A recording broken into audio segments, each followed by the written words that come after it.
金曜ファイヤーの平塚です。今日はコンビニ飯シリーズ第4弾、ファミマのお母さん食堂豚の黒胡椒炒め、これを食べます。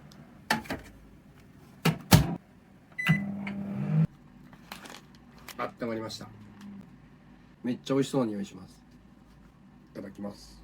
今日食べるの初めてですね。これまで食べたことあるやつばっかり紹介してたんですけど、この肉めちゃくちゃ柔らかいです。僕最初に食べたことあるやつばっかり紹介しちゃって、星をつける意味合いとしては最初に食べたことあるやつやったの完全に失敗だったなって今思ってます。食べたことないやつこそ積極的にやるべきでしたね。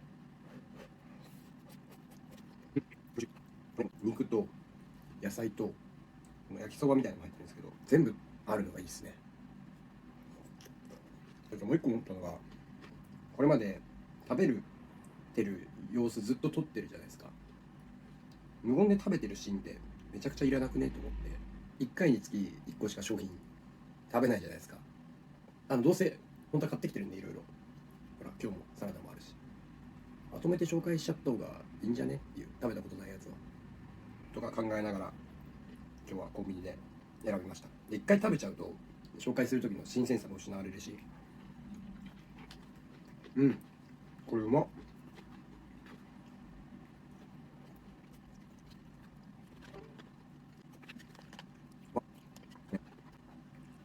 肉が柔らけ、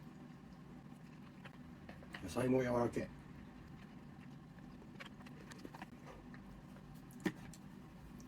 ごちそうさまです。これまでね、お母さん食堂ってあんま食べたことなくて、なんかちょっといろいろ買うと結局なんか割高になるじゃないですか。舐めてましたね。めちゃうまい。ちょっと積極的にお母さん食堂も取り入れていこうと思います。はい、以上です。ありがとうございます。サラダも食べます。今度別で紹介します。